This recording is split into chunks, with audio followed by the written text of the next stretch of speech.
Hello, everyone. Welcome back to another episode of Decline Invite, the only invite worth accepting. I'm your host, Ryan Drumheller, the extroverted IT leader.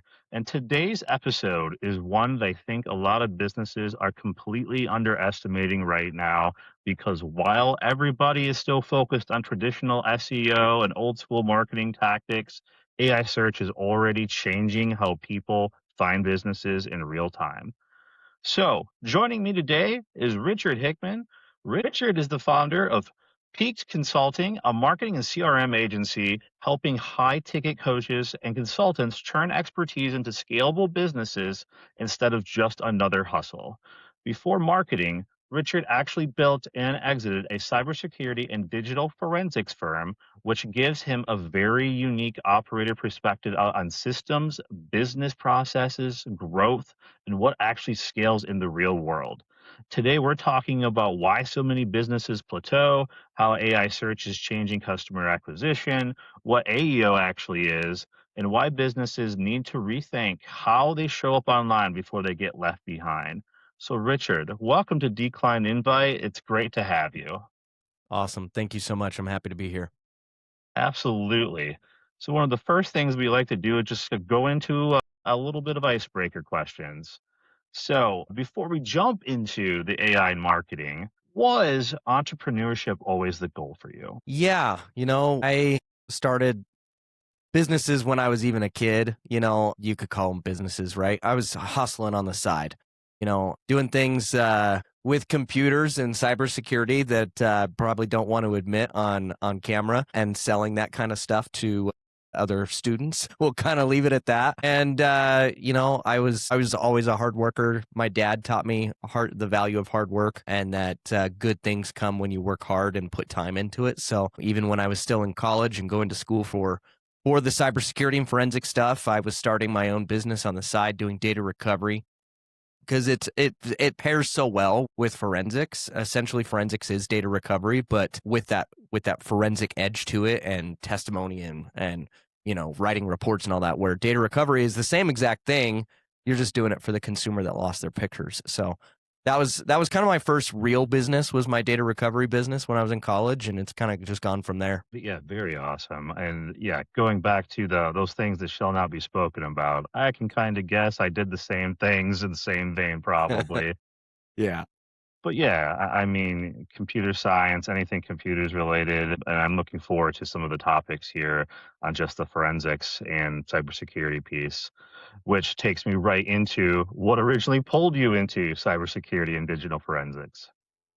Yeah, so my dad has been a university professor in IT and security, like pretty much my whole life. I grew up, my dad was teaching at the university, and I was really gifted with computers and really, really good at it, and then because of my dad, I was able to take some college level courses while I was still before college age. So, like, I actually took my first college computer science class when I was in junior high. I was like barely junior high, actually, and I was taking a Visual Basic class with my dad at night. He attended with me, and eventually grew into taking Nobel courses that he was teaching and all that. But I was also an athlete, and I kind of hated sitting at a computer. And so I played football, I wrestled, all that. And so my plan actually was to go into law enforcement while I was in high school. And then I did some service for my church for a couple of years after high school. And during that time, I was like, you know what? I kind of want to make a little bit more money than the average police officer. So I was like, I'm going to go into the FBI, but I didn't know how to do that. So I was able to meet a retired FBI agent that was there at the university, working with my dad. And he told me that you get into the FBI by either doing IT, being an accountant, or being a lawyer. Those are the three ways to get into the FBI. And I was like, well, I definitely don't want to be an accountant. And being a lawyer sounds awful. So I guess I'm going to go the IT route that I was resisting my whole life anyway. But then, I just ended up never joining the FBI or going that route. I ended up going the private sector route. And so, but that's kind of how I got into the whole computer thing with forensics. Was I was really good at computers, and then got introduced to forensics through kind of that FBI channel, and I'm really glad I didn't go the public safety sector portion of forensics, because it's real dark. I've seen it a few times, and what they show you on TV is the tip of the iceberg when it comes to some of that nasty stuff, and I my soul could not have taken it. So I went the corporate route in forensics, working on corporate espionage and stuff like that. Yeah, my dad is a retired corrections officer. Well, I've only gotten the tip of the iceberg from that half, right? Like that's just they're already caught, they're already there. Yeah. The other parts that you're alluding to, there's actually an individual I'm speaking with. He's putting out a book that I'm interested to read later, and apparently he lives in the same state that I do now. So I'm curious just to learn more. But yeah, you're absolutely right. It's not for the average everyday life. No, definitely And not. yeah, I mean, I'd imagine you probably have much better nights of sleep going the route that you did. Yeah, definitely. Can't Definitely. imagine. It takes a special person to be able to handle that kind of darkness on a daily basis and still be able to lead a somewhat normal life as they can. We need those heroes. We definitely do. My soul was not built to do it. Yeah, I understand that. It's like the seeing the material and then like, yeah, I got to go to little Johnny's birthday party now and being able Yep. to navigate the back and forth. That's a crazy mind shift. Yeah, for sure. So, looking back now, what lessons from cybersecurity still shape how you operate your business today? Yeah, that's a good question. There's of course, the cyber side of things, where I think what's crazy is even nowadays, people are still pretty lax when it comes to their personal cybersecurity. Excuse me. And especially in the coaching space where I spend a lot of my time, a lot of these coaches that have been doing this for a couple of years, they didn't really start off as a business. They started out as a freelancer or a coach on the side. And so there's a lot of commingling of their personal and professional data and accounts and all that kind of stuff. And so there's a part of me inside that screams a little bit every time I look at a lot of coaches' back end systems, because I'm like, oh my gosh, you're one bad decision away from just losing everything. So there's definitely a lot of that, and I kind of probably come off a little bit preachy sometimes when I'm working with clients, and I'm like, listen, in a different life, I was this, and I'm telling you, you got it. Has nothing to do with what you've hired me for, but here's some free advice you didn't ask for. So that definitely bleeds in. But as far as being just a business owner, I've taken many lessons from what it means to have a good customer experience. And just in the early days of when automation was starting to become a little bit easier to do without having to really understand coding Python or something like that. I think that taking some of those lessons of automating as much as I could in the early days, and of course that just drives so much of the marketing automation and AI stuff that there is nowadays. Yeah, AI everything. I don't know if I've escaped a podcast in the last month, we'll call it, without mentioning AI somewhere. Yeah. And yeah, and when you were mentioning just kind of opinionated, I think I've just kind of leaned into what's best or what should be said. AI is one of them. So I'm really interested in talking more about that, especially in your space, because that is such a vastly different space that I find myself sitting in. So let's go into this question first before we get there. What's something people misunderstand about marketing agencies or coaching businesses? I think something that most people misunderstand is that a lot of people are I get the impression when I'm talking to so many people that they just feel like marketing agencies are just there to rip them off. They're just there to take your money. They have empty promises, and yeah, sure, those bad actors exist, of course, but it's really unfortunate that a lot of marketing agencies kind of have to deal with that bad stigma right out the gate. Yeah, I think that makes sense because whenever I hear the word agency, I'm instantly like, okay, are they going to be there for me? Are they actually invested in what I want to do? And it's interesting, like, how did we get here? And probably like what you said, there was a lot of bad apples that maybe had kind of made the name or tarnished it a little bit. But the truth is, there's still good people out there. There's still good businesses because there's those good people, and you can find value. Just hang on to them when you find those good folks. Yeah, Um, for sure. so one thing I found interesting about your background is that the cybersecurity and marketing sound completely unrelated on paper, but there's possibly some actually a lot of overlap there. So how did the move from cybersecurity into marketing and CRM systems happen? Yeah, so kind of an interesting story actually. So when I had my own cybersecurity firm, I was a bit small business owner, so I was wearing multiple hats. So not only was I doing the forensic investigations and doing all those deep dives, I was also handling customer onboarding, marketing, lead generation, sales, accounting, all these things that you have to do as a small business owner. So while there might not be directly related overlap, it was my experience that caused so much of that overlap. Fast forward a few years, and I got married to my wonderful sweetheart, Marianne. And she is a public speaker coach. And she needed to be able to start pushing out her services. And so I was like, well, I've done this before and a lot of experience in HubSpot. So I was like, okay, spun up a HubSpot instance for her and was doing some ClickFunnels stuff and all that. And then got introduced to Go High Level and shifted everything to Go High Level because it's like way better than all of that. That's a whole other discussion if we wanted to get into it. But that's kind of how that happened. But then a bunch of her clients were like, hey, I like what you have. Can you build that for me? And so it kind of grew into this agency by accident because at first I was just helping my wife with her coaching business. But that's kind of how I made that transition. And the reason why was because when we got married, when I was a cybersecurity consultant, I was an incident response consultant mainly, meaning when a business got hacked, it was my job to figure out how did the hackers get in? What did they take? Did they leave anything behind? That kind of stuff. And so that didn't mesh well. When I got married to my wife, I became a dad, a stepdad technically, but I became dad overnight to 5 wonderful kids. So being constantly on call as an incident response consultant did not jive well with being on call.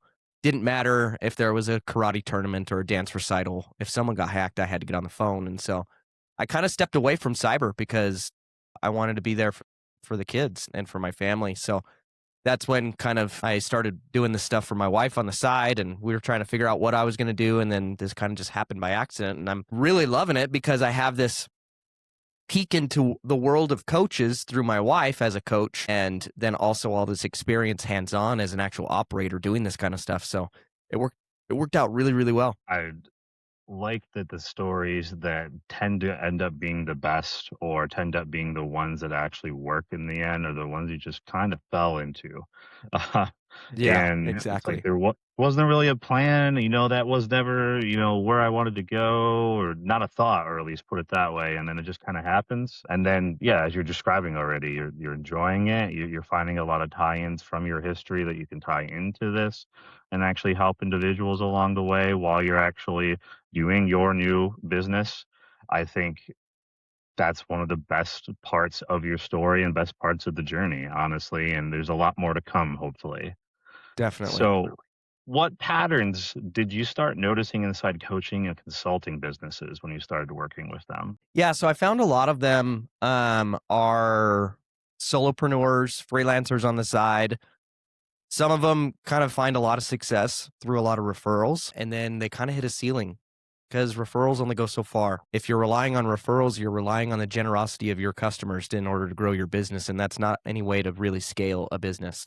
And so a lot of them have tried ads themselves. They usually don't know what they're doing, and they burn through a bunch of money, and then they go, ads don't work for me. They're building their own website on a GoDaddy hosted website that they got when they bought their domain on GoDaddy, and I'm like, this is not going to show up anywhere. They don't have any funnels. They don't, they're kind of just piecing together. I heard so and so was using this tool, and so they go sign up for that, and they've got a dozen different AI buzzword helping tools that they're just bleeding money and not actually able to scale. Yeah, that sounds, horrifyingly correct and accurate to a lot of degrees because you kind of have to know all of those things. Otherwise, you're learning on the job. And the first thing is like if you have a referral, awesome. Okay, well, there's income coming in then. So then you're kind of chasing that, but never really kind of like it becomes a balance and a teeter-tot effect, and then word of mouth spreads. If you're already taking, referrals, you're already in that line of thinking. It just kind of makes a lot of sense that they would end up with spaghetti, I guess, at the end of the day, instead of, like you said, kind of like a point in time where everything aligns as a puzzle, where it all goes together, and then you can kind of track that and make sure that all the funnels are filled. I'm kind of going through a little bit of it myself as a solo person. I know what the battle can be, and a lot of times it's me at the end of the day. Like I got to get out of my own way, have that mirror convo. I like to call it a lot and go, okay, you're the problem here. So I get it from that perspective. Yeah. Yeah, for sure. So, what do most businesses get wrong operationally? I think a lot of them, the biggest problem that I see is that they're like I said, signing up for a whole bunch of different tools. I mentioned Go High Level. I make sure every single one of my clients gets on Go High Level because it has all of those tools under one roof. Attribution becomes so much easier and cleaner. You only have to log into one tool to maintain everything. You can add as many people as you need to, and it doesn't get crazy bloated expensive. Just to turn on automations in HubSpot is several $100s a month. And then they charge you for every 1,000 customers you put into the CRM. High Level doesn't go up. You sign up, you've got unlimited access to the tool at that point. And it's, I think, operationally fun. If they're not using a CRM, they're using a CRM that doesn't have anything else baked into it. First problem is use a CRM. Get off the spreadsheets. If you want this to be a real business, get out of your own way, and you want to be able to actually bring on some help, get a actual system in place, set your foundation right. Yeah, makes so much sense. I'm not anywhere near that to not be a solopreneur at the moment, but I'm already thinking through the ways of like, what would I do with my time if I got rid of, this, and this, and offloaded or automated or whatever proficiency gain I could get. So I one gonna go look up the actual tool because I haven't played around with it. I was just on HubSpot's website and didn't go any further, Yeah. setting up the free, and I was like, yeah. I don't know if I wanna go down that path, especially me being the size of one versus the size of an entire company. Yeah. Yeah. So a lot of great advice already, yeah, maybe even for myself. So I'm looking forward to typing that in after this and playing around with it because I'm a huge fan of tools that make sense. I have a social media platform tool for or for content sharing that I don't know what I would do. Well, I know what I was doing before that is a nightmare. That's why I went looking for it and got one that was kind of the same idea, an all-in-one, one-time kind of cost thing. Got into there, and it's saved so much time. So I'm a huge proficiency individual. So, what perspectives do you think traditional marketing agencies are missing? I think the big one right now is the AI shift. The AI shift is a big one. A lot of us are still focused on like SEO and driving ads to funnels and stuff, but missing the fact that 43% or more of searches that happen online right now are happening through AI, not through traditional Google. And so if you're not working to be in those answers, you're gonna get forgotten. You're gonna get left behind. You can rank number one on Google, but if you're not showing up when someone searches for your type of business inside of ChatGPT, you're gonna get lost. And I think that there's a lot of buzzwords out there like AEO and GEO, which are essentially kind of the same thing, versus SEO. There are some technical differences that we could dive into if we wanted to, but they're essentially the same thing. And I think that making sure that you have some sort of an AI strategy is what I think a lot of marketing agencies have not dove into yet because it's so new. They don't know quite how to yet. And because they don't know how they're using those buzzwords to attract people, but they're still just being like, yeah, we're going to do your SEO. We're going to do your ads, where true AEO and GEO is where we need to be putting some effort in now, so that because it's just like SEO, it takes a while. It's not instant. Yeah, I think that's amazing advice. I had just talked to somebody recently who was building websites still from their business perspective and talking about SEO and kind of what you just alluded to, which was that the game is completely different now. SEO is obviously still around, but now we're talking about AI coming in, and if you can get them to, absolutely respond and put you in any kind of list that gets pulled out of the gate, fantastic, right? But like you said, how do we do all of these, and what's the strategy behind it? And it becomes essential to the business, I think, for sure, today and going forward to the next 5 years. Of you have to do that in addition to the SEO, or Google on top of that, like trying to be on all of those and be seen as much as possible. That's one of the things that I'm thinking through for my own is how do you get known and seen?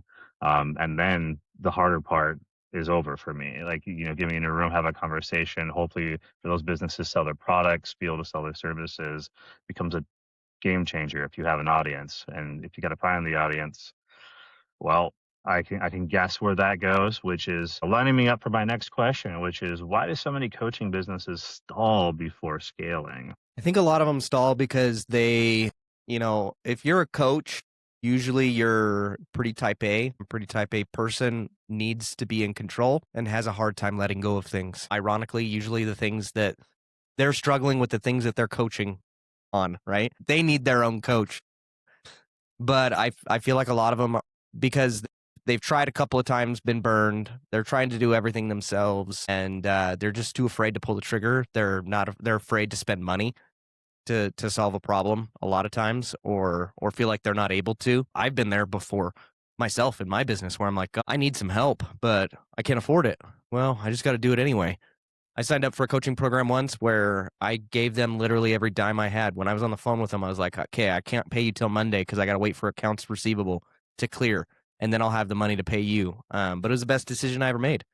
So I think that a lot of coaches are plateauing because they're afraid to spend money and trying to do everything themselves still. Yeah, it's fascinating talking to so many people recently about that kind of business mentality where you get stuck in routine, you get stuck in like the wired way that you're thinking, instead of being able to maybe try something different, risk, so to speak, Mm-hmm. human nature of change. But it's interesting that you just said everything that you just said. I have a call later today on something that I didn't consider, and I'm like, I'd be a fool not to at least explore and listen, and yeah, maybe like you said, maybe do, because the reality is I know what I can do. Maybe things I shouldn't do or things I can do, but why wouldn't you maybe explore some other perspective or some other expertise that can help take the lift off from you, the stress off from you, make you like your day job day to day, every day again. And hey, maybe that ROI becomes a boon to you at the end of the day, because that's the goal, right? So Yep. as somebody who literally just had a couple calls today on that, I can go, yeah, no, I'm listening, and I'm trying to follow and walk that walk. So I've seen that you said many businesses have a revenue problem disguised as a marketing problem. What does that actually mean? So they feel like, oh, I need more revenue. I need more revenue. I need more revenue. And their revenue is going up and down, when in reality, it's because they don't have a real good marketing plan in place, where when you can get predictable income coming in, now your revenue problem goes away, but you're only going to solve predictable income through marketing. Yeah, I think that's very, very valid. I might be backwards in the way I'm attacking things, but I attacked it from a marketing perspective myself. It's just thinking I had a little bit extra time, I think, actually, very different. I didn't need to have anything happen right any certain timeline, certain day, whatever. I'm okay, but I also know that it can take a while, right? So if I can trickle out my marketing attack, and maybe somebody stumble upon, this name that nobody knows, and all of a sudden they're seeing all this stuff, and now they're like, here, well, who is this person? From my perspective. So from a business's perspective, yeah, again, it's about getting in front of those individuals that might be able to be a client and might want your product. Or it seems simple in nature, but as you're describing, it's really not in a lot of cases for some of these businesses. It seems to be a very different thought process when they get there. So, with saying that, what do you think actually separates the businesses that scale versus the ones that stay stuck? The ones that scale are the ones that are moving beyond referrals and going into actually going after their clients rather than waiting for them to come to them.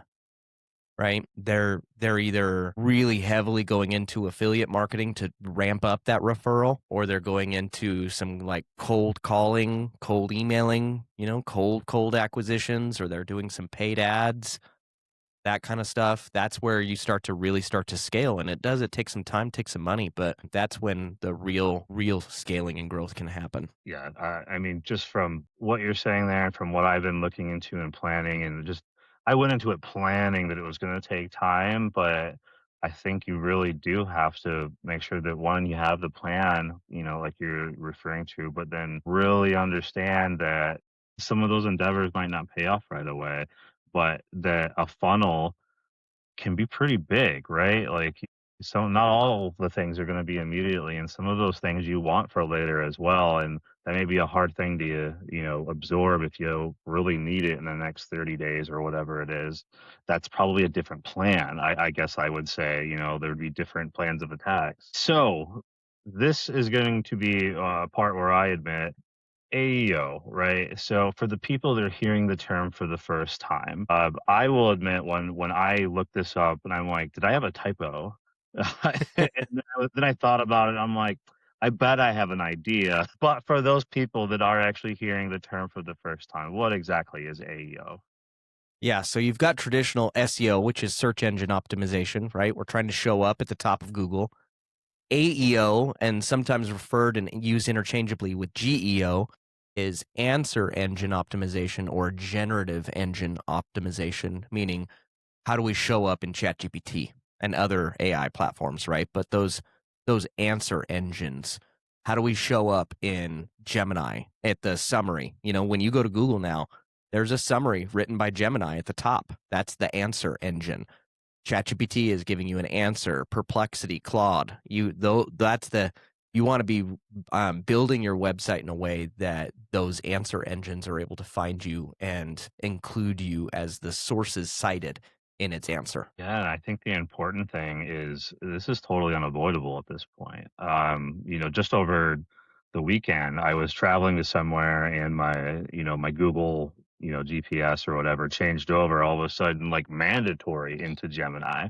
And I was like, oh, okay, they're finally doing this. I wondered how long it was going to take personally, Yeah. but it's like now we are here where like this is where it's headed. So you either kind of have to get on board with trial and error until maybe somebody figures out the actual right playbook and how all these work. Because you mentioned several of them right there. I imagine they're all going to have their little weird differences on what's best for each of them. But you kinda I mean, you're gonna divide the audience, right? You went from everybody being in essentially Google to now what's their personal one that they're using, right? Claude, ChatGPT, Gemini, Grok, whatever, it might be, now you have different segments. So, I mean, from a marketing perspective, right? Very much now segregated audience that now you gotta worry about not just one, and that might be scary to hear, but I think just starting is the first step, right? Like that's where at least I know from myself, if I don't just take the step, then I'm gonna find excuses to not do it. And then I'm gonna realize I did damage to myself. I did damage to my brand because now I'm so far behind or I'm fighting against others in my profession that might have already did this and now I'm not even showing up on the first three, I guess responses, 4 or 5 responses. Is somebody even like staying around that long to see and checking all, you kind of want to be on that first wave if you can. I completely agree. Yeah, So you definitely do. Go ahead. Sorry, continue. yeah. Oh no, don't go. Yeah, I was just going to say, yeah, you definitely do want to be doing what you can to show up in that first answer.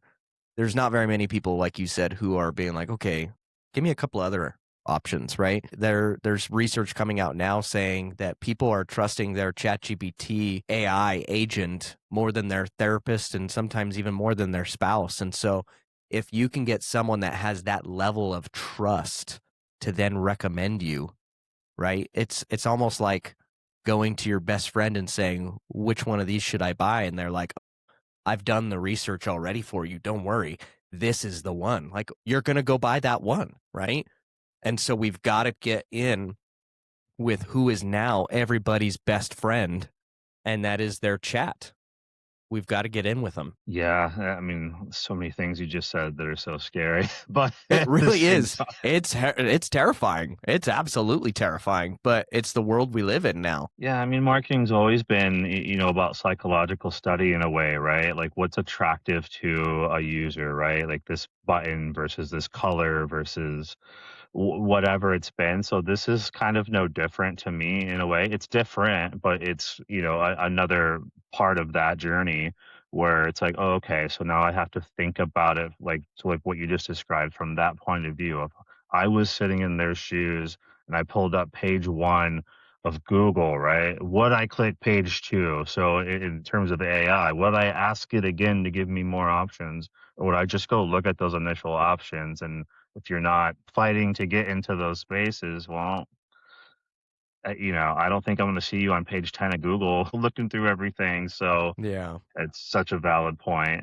So why are so many businesses behind this particular shift? I think it's because they don't know how to do it. They're just like, well, we've been paying this SEO agency for the last 10 years. We're just going to keep going with them. And a lot of SEO agencies are picking up on this and starting, but some of them just still aren't, and so they don't know some of even the most basic things, which is like, do they even know that they're showing up? Go to ChatGPT and just type in. But here's my suggestion. Don't just go to your chat. Go to ChatGPT and open one of those incognito type of chats that doesn't use the rest of your history, and then ask the question that your ideal prospect is asking. If you're a business coach, you're going to type in, how do I grow my business? If you're a coach for executive leaders, like type in the questions that they're typing and see if you come up. And if you don't, now you've got at least the first step. I'm not showing up, or I am. And if you are, then it's like, great. How do I capitalize on this, right? What page is being referenced? And if it is a page that's being referenced, but it's like, man, that was a random blog post from 5 years ago. Go put a contact form on that blog post right now.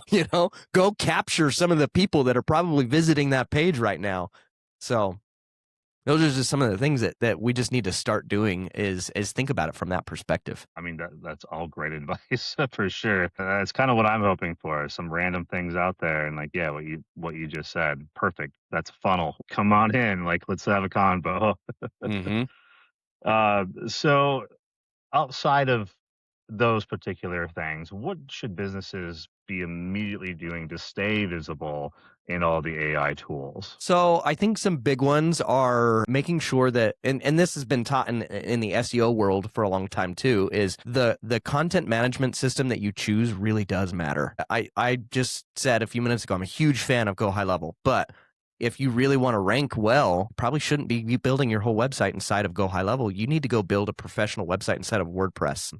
We shouldn't be doing Squarespace websites or Wix websites. If you're going to be scaling a business, you're no longer a freelancer. We need to put our big boy pants on and go hire a web developer and build a real website. And so I think that's the most basic one. Next is, like I said, go do the search yourself. And then I think we're going to see a shift in the way that websites are structured. We're going to start seeing dedicated FAQ pages because that's what they're looking for. They're typing in a question, and ChatGPT needs a way to be able to summarize the answer really easily. So if you write the question that your prospects are asking and then write the answer in a short 1 or 2 paragraph, like ChatGPT is going to reference that because it's like, okay, he's already done the summarizing for me, right?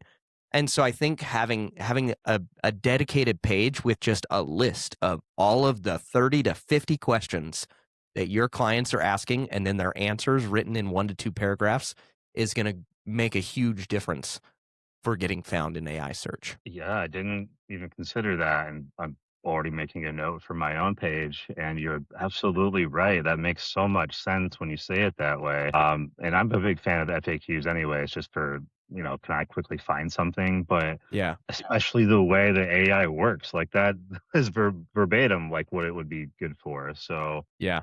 We're man, going to what start else? seeing websites built for the AI rather than for the person.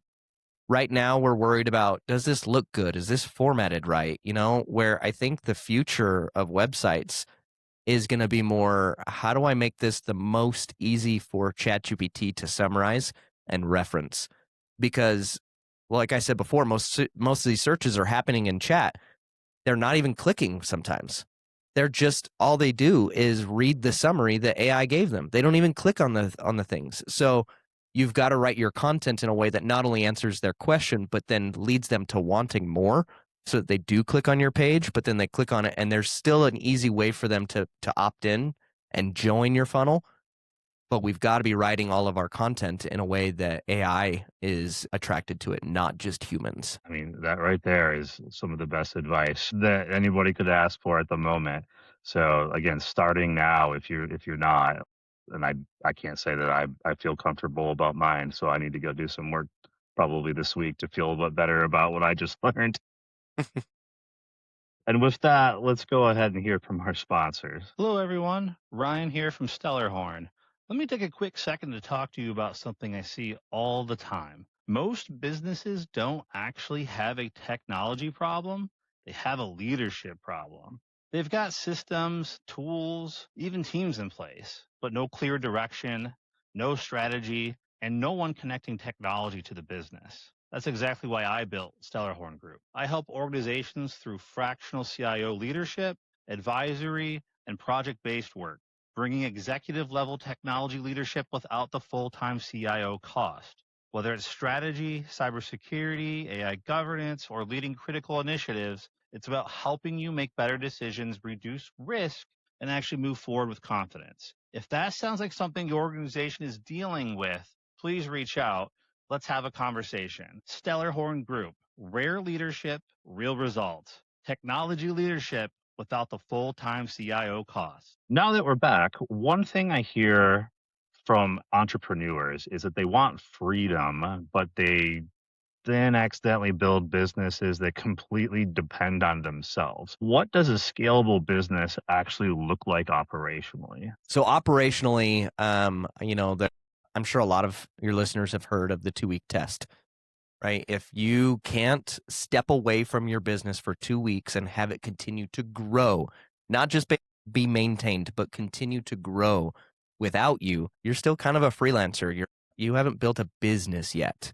And that might be hard for some people to hear, right? They're like, I've been a business owner for years. You can't step away for 2 weeks. You don't have a business. You have a job that you're your own boss, but you still have a job. And so I think that's a really good test, is the 2-week test. Could you step away for 2 weeks and revenue would continue to go up, right? Things would happen, operationally, making sure that you have a team, that it's not just you, that you have people you can rely on, people that are smarter than you, that you pay well. And I'm not talking just a VA that you hire from the Philippines. And don't get me wrong, I think that hiring remote workers is a great way to be able to scale your business. And a lot of people can build their entire business built around remote workers. But just because you have one VA out of the Philippines doesn't mean that you are scaling yet. Which is a great point for me to ask. When should founders make their first hires? I think that you should make your first hire as soon as you can. As soon as you can financially take it, do it. You can hire a good VA for a couple $100 a month, to be honest, and they can free up a lot of your time.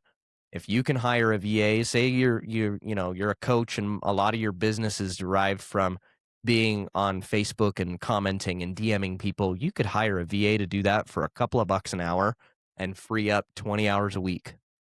And that gives you 20 hours a week to be able to go and focus on something else that's going to build your business, rather than spending all your time on cold outreach. I love that. That's a great perspective, because it's one of the thoughts that I've had is, where do you free up and maximize the time? Because at the end of the day, especially when you're talking from a coach perspective or anybody else's solo, like, you're the product, right? Your expertise makes you the actual money at the end of the day and allows you to scale as much as you want to scale, I guess, as long as you got the clientele base. So at what point does that make sense? So that's phenomenal advice. Learning so much throughout this episode. So I hope the listeners are all taking notes along the way. So you've mentioned CRM a few times. We've talked about a couple of them. what does a CR system that actually works look like? The CRM that actually works is honestly one that you use. You could have the best CRM in the world, but if you don't use it because you don't like it or it doesn't jive well with you, then it's not going to be the one for you. That's why I like Go High Level, because it's so customizable. So you can make it work for just about anybody, but it's going to be a system that is able to hold all of your contacts and organize them in a way that you can visualize and work your sales pipeline very, very easily and quickly. Feeling like today was fake as I look over to my new business cards that are sitting over here. Around the time of a couple days ago, I was looking into CRM, so I'm excited. I'm excited to rewatch this and give it a ton of views. As much as now I know somebody way smarter than me in these spaces, which is fantastic. So yes, listeners, there's a lot of good info so far. So definitely jot some of this down. So, what mistakes do businesses make with automation and systems? I think that the mistake that a lot of people are making right now, especially with, some news broke about Anthropic saying no to the government, and now everybody's like jumping ship from ChatGPT and going to Claude, and now they're discovering Claude Cowork and agents and all of these things. And I think the big mistake that a lot of people are thinking is I can just have Claude do it for me. I think that's a big mistake that a lot of people are doing. Like, yes, it can be a huge resource and it can help you, but Claude is not going to run your business for you. Nor should it run. No, I mean, no. we've done a few technical podcasts about those very scenarios that you're just talking about of when people are like just throwing AI bots out there, and then all of a sudden the AI agent retrained itself to go the route that it wanted to go because it learned, and then it deleted everything and it's gone. Yep. And that's a very different scenario than what we'd be talking about here. But could you imagine being contacted every day with AI talk in your outreach and like I, you don't even know me. You're just sending some generic. I know this is AI. We can all tell, I think, at this point what Hmm. something looks like from an AI perspective. And I'm guilty of it if it's something quick and easy, but if I'm like actually trying to make a connection with a person, it's going to be my words, maybe my words that I use to make them look a little bit better and go, oh, yeah, stop using that same word that I'm running on with. But just sending a cold outreach would be such a disaster. I don't even want to do that. Like, because I'm building something of a lead generation bot for myself where it sends it to me. I do the manual review before I ever outreach and do any contact to these individuals because that is not my reputation that I want out there to be like, hey, Claude sent you this. Cool. Yeah. Yeah. Why do I need to go with you then? Yeah. So, how do you stop the business from becoming your entire identity? I think that's a different answer for everybody. I think everyone's going to find different boundary lines. It's very different for me and my wife, where we're both entrepreneurs. It's kind of funny. Sometimes we find ourselves we go on a date night every week, no matter what. It's just me and her. We go on a date and we go to dinner, and we're kind of funny. We're creatures of habit. We go to the same restaurant. We sit in the same seat every week. We order the same food. But anyway, when we do that, sometimes our entire meal is talking business, and sometimes it's not. And some people might look at that and go, "Oh, that's an unhealthy balance." And it's like, it's what's good for you. And sometimes there are days where it's like, "Listen, I need to talk about something else." And that's okay. And so unplug. Do yourself a favor and put your phone away. And I have found myself in situations before where I'm like, I have to go plug my phone in the other room and walk away in order to be able to actually unplug and spend some time with my kids, because otherwise it's just going on in the back of my head the whole time. What do I need to do next? What project am I putting off? Like, especially for newer and struggling entrepreneurs, they're like, where am I going to get my next $1,000? I think defining that for yourself and just realizing that, yes, hustle culture is good in some aspects, but there's also what my coach has dubbed the anti-hustle culture that I kind of like. My coach, Alex Shalinsky, shout out to Prospecting on Demand. Those guys are amazing. And he teaches the anti-hustle framework, where you're trying to teach people that, like, yes, we want to be building something that's amazing and can make us a lot of money and help a lot of people. But at the same time, we want to make it to where it doesn't take up our entire lives. Otherwise, you end up leaving your 9 to 5 to go work 24/7. And some people want that, but I think most of us want that time freedom. So Yeah, somebody who's in transition themselves, I really understand all of that. And luckily for me, I had found something that helps me disconnect. Just being an IT individual and being glued to the desk, or working on projects, and things break or whatever. You could be all hours of the day. I found myself wanting an activity that had nothing to do with technology, in a way, just kind of a disconnect so that you can kind mhm. of recharge, reset, which ironic for me was golf. And I was so That's against it, awesome. and until I realized, like, oh, it's just hanging out outside, driving around, fresh air. You're right. I'm sitting in a building all day long at a desk, like a total anti shift for me. And then I come back in, I did that yesterday. I come back in today. I'm ready to attack the week again. Let's do this. Let's And if I would just keep doing that over and over and over again, yeah, you're absolutely right. I'd find myself eventually probably angry, resentment. It wouldn't be positive thoughts, just put it that Yeah. way. It's breaking it up and giving me a chance at being my best version too when I'm actually doing, business and actual work.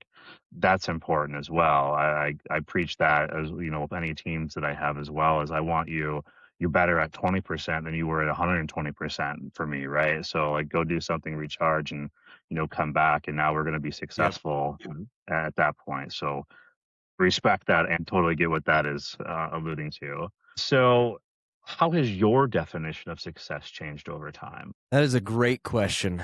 Years ago before I had kids, it was just how much money can I accumulate so that I can have more financial freedom, acquiring things. That was kind of my, young 20s, that materialism, I guess you could say. That was what I was defining as success for myself. Now it's, how much time do I get to spend doing experiences with my family? That's the success for me, is do I get to spend time with my family and be a good enough dad that my kids want to spend time with me when they're adults and they don't have to. That's success to me. You can have all the business success in the world, but if your kids want nothing to do with you, then there's no point.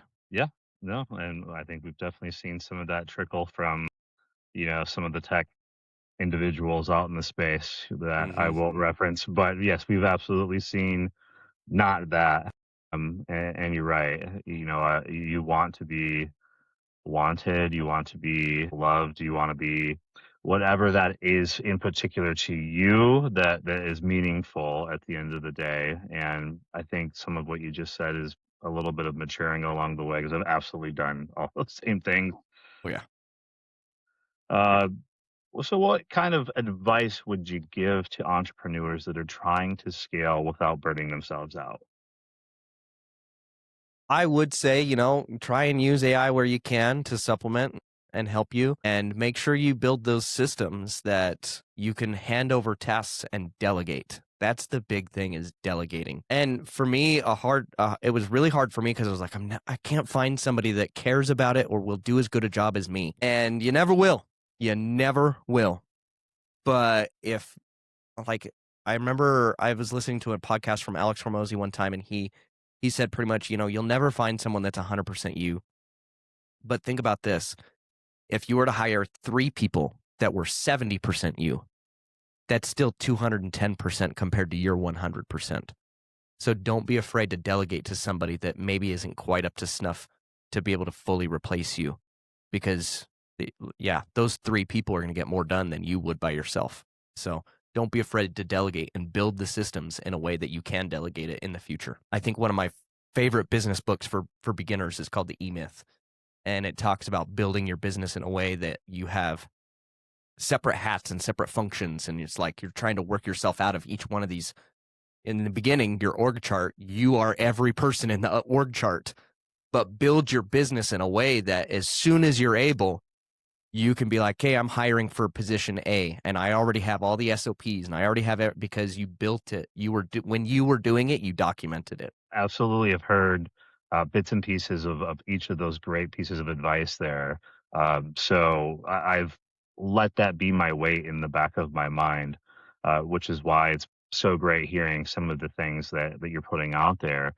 which is obviously, yes, be proud, be grounded, do the things that you have to do in order to get there. But yeah, once you can start opening up time, and you're absolutely correct, nobody's going to have the same exact mind that I have. They're not going to look at it or have the same feelings or the same whatever it might be. But does it also have to be that at the end of the day, or is that just a feeling that I attach to whatever that particular idea or that thing was? Will the job still get done if Ted or Tom or Sally come in and they do, like you said, 70%? Did it still accomplish the same goal? Probably, honestly. At the end of the day, I probably put more feelings to it. So I think that's fantastic advice. And yeah, working yourself out of the job, so to speak, but working yourself into the job that you actually want to do, which is running your business, I think is a powerful path and a powerful advice there. So we're getting towards the end here. What should entrepreneurs and businesses be declining more often? I think declining the next buzzword AI tool. Everyone was using ChatGPT 3-4 years ago, and now everyone's shifting to Claude. And while that's a good thing, right, for some people, Claude is going to be a better tool than Chat. And there's 1,000 or 1,000,000 AI startup companies. So I think that the thing to decline is, like, if it's not broken, don't try to fix it with another AI tool. Just focus and do what you need to get done. Don't get distracted by all this AI stuff. Yeah, I can definitely echo that. Not everything needs AI. You kind of need to go back to that human thought pattern and go, am I getting value or finding a return on investment in anything that I'm doing here? And if the answer goes back to what I called negative or the red, that answer should be no, I don't need this then. I need to, kind of go back to basics to a certain degree. So Yep. yeah, I completely in agreement with that. So outside of AI, what is the most overhyped thing in marketing right now? Ooh, that's a good question. The most overhyped thing in marketing right now outside of AI. Let me think about that for a second. I think in the coaching industry, a lot of people get hyped by, and it's kind of a marketing thing, but they get hyped by the idea of, I'm going to go speak on a big old massive stage. Right. And while that is attainable and important, like I said, my wife, she's a public speaking coach. That's what she teaches. But I find a lot of coaches that are like, yeah, I'm just going to go get on the stage with 5,000 people and I'm going to make a ton of money. And a lot of people are feeling like that. And I think you just got to take a step back and think, well, hang on. People that are getting paid $30,000 for a keynote, they've been doing that for a lot of years. So don't get swept up in the TED Talks and trying to spend $5,000 to get on a TEDx stage and all this and that. It, like, focus on your business. Don't get distracted by some of these things that, while public speaking is good and public speaking is important and you can bring in a lot of money through public speaking, but if it's not your core thing, don't get distracted by it. Yeah, it's very good advice because I at one point wanted to do somewhat of that, maybe not making like an entire career, but yeah, how nice would it be to have that piece of content and be able to say that you were on something somewhere and you delivered a Yeah. really good speech about something, and then reality hit that nobody knows who the heck I am. Like, to your point, like these individuals that are getting these gigs, we know who they are because everybody knows who they are at that point, and nobody knows who I am at that point. And at the same time, I also kind of realized, again, having to think about it, some of my shortcomings isn't going to be live. My brain works in such a way that kind of makes some of the words come out a certain way sometimes, maybe too fast, too slow, whatever it is, and that's not gonna go great live for me. I'd have to go very slow, and then it's just not me at Yeah. the end of the day. So, here's a great outlet. We're talking right now on a podcast that I can control to a little bit of a degree. We can have amazing conversations about topics, and it doesn't have to be in that kind of vein and that kind of stage. And maybe there's other ways you can go about it, and at the same time, you had very good piece of advice. Don't let it distract from what you're actually trying to do. Why did you start the business? Was it to do that? Then great. Okay, go do that. But if it was to do this over here, well, if that comes up as an opportunity, fantastic. But if we're trying to, split our interests now at that point, well, now I'm not really working on what I was doing over here. So how can I really get frustrated when it doesn't work, right? I'm not investing, like to your point, into that business. So I don't know, powerful to me at least. Especially for those coaches where it's like, yeah, I've got $5,000. Am I going to put $5,000 into someone who's, claiming to guarantee they can get me on a TEDx stage, or should I spend that $5,000 on a mastermind? Or should I spend that $5,000 on, put it into my ad spend budget? You're probably going to get a better ROI hiring a marketing agency with that $5,000 than you are putting it into a TEDx talk that you might not even get, right? Because and that's because I have the peek into that world through my wife. Like these coaches that are claiming to guarantee a TEDx talk, like they can't do that. You can't. The whole point of TED and TEDx is that it's not pay to play. They only take people that they deem worthy for the stage. You cannot pay a certain amount of money and get on a TEDx. You can't do it. So that's what I think. And the better route is, like you said, what we're doing right now. Go get on a podcast. Way more conversational. Doesn't cost you a ton of money. Just go do that instead, and it can be a great supplement. And then you can spend that $5,000 on something else. Yeah, a podcast right now, I'd argue, is like the new way of networking tool Mm-hmm. in a lot of ways. Yeah. You would have asked me this maybe a couple of weeks ago, I'd had a different thought or opinion, but after a few weeks of doing so much more as a host and a guest myself and going into both sides of the space in the world, I mean, there's so many people that are out there that would love to help. And it's just a conversational space, a sharing space, or if somebody that they know has opportunity, it becomes a referral, magnet at that point, potentially. It's just such a more natural space. And like you said, a better use of your investment at that point. Use your funds for really targeted marketing for professionals that are not me trying to do marketing at that point. And then I can, play in this land over here and get the actual conversation. People can hear the things I'm talking about. Maybe it resonates on a particular topic, and you meet people. It's amazing. Yeah, TEDx. I hope that somebody gets there. I would love to get there one day, but like you said, you got to be invited to the party, and the invite doesn't come with a $5,000 guarantee to get there. So Yeah. Yeah.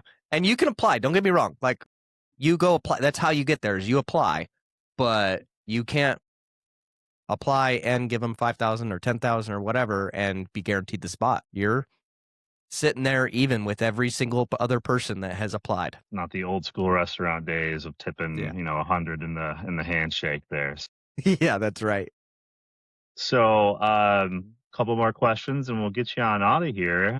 Even though it's been a wonderful, learning experience so far, but we're saving a couple for last here. So, what's the best business advice you've ever received? Ooh, good question. Best business advice I ever received. I think it goes back to the delegating, right? I don't remember where I first heard the phrase delegate or die, but it's what it is, delegate or die. You got to be able to learn how to delegate or you're going to get overwhelmed and burnt out. As somebody who is watching themselves more closely, and some days I've absolutely felt that and been willing to walk away and recharge. I've been a lot of time. Let's put it this way: I'm not a young man, not necessarily, at the end of my career, man, either. But I'm old enough to learn that I've been doing those things that you referenced already, and have absolutely crashed and burned. And making time and place for myself as a solo individual, it'd be real nice to have a couple individuals help down the line and be able to attack at a healthier rate. So I can echo all of that. uh, Reversal, what's the worst business advice you've ever heard? Worst business advice I ever heard was probably something along the lines of over delegating, like trying to get your business to be passive, right? And working yourself out completely. And that along the lines of like having the multiple streams of income. We've all heard it. Every millionaire has 7 streams of income or whatever, right? And so, Alex Hormozy taught it really best, I think, when he was like, okay, I have this 1 cup of water, and if I have 7 glasses that I have to pour into, I now have 7 glasses that are all partially filled. You need to put all your time and attention into one. And so I think a combination of making sure that don't go start 4 different businesses, start one, and don't start the one in a place where you're like, I'm going to do this as a passive income play. Like, be involved. No one is going to grow your business as much as you. So put your time and effort into one thing and grow that one thing. The worst advice I got was like, spread yourself out, go buy a bunch of different businesses and let them do passive income for you. It's not a thing. Yeah, I think that At least not in the it does. beginning, right? Yeah, maybe you learn all the things, or each of those businesses are in different stages of the business as well. Yeah, Yeah. I definitely later when you're able to be the guy that just flexes the money and you're like, okay, I'm gonna go buy this business and then I'm gonna hire someone to be the operator, and I'm gonna maybe meet with them once a week type deal. And now that's a passive income play, right? But I've done it before. I bought a business thinking I was gonna be able to just have this passive income business that was just gonna run itself, and it crashed and burned because I wasn't involved. So you got to be able to have the money to be able to throw at something like that and treat it as an investment rather than a business. I think that's a very big mental point and shift and rewire in the mind, and be honest with where you're at. And if you get there, then fantastic, you can do those things. But until you're there, you got to treat it differently. I think that's the whole point there. So, Richard, this has been an amazing conversation so far. I think a lot of business owners are going to realize that they've been thinking way too small about systems or AI, searching and what actually creates sustainable growth online. And I really appreciate you coming on to Decline Invite. Where can the audience connect with you at? Yeah. So, funny enough, I'm a marketing agency that does not been doing very much social media, but it's starting now. So go find us on YouTube and Instagram and all that.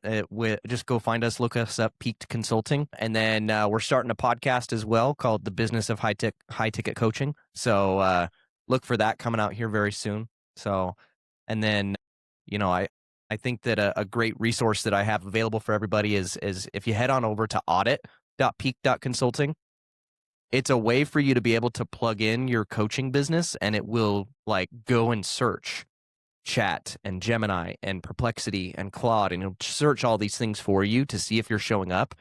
And then if you are, great. And if you're not, it'll tell you what you need to do to be able to start showing up. So free audit resource, doesn't cost anything.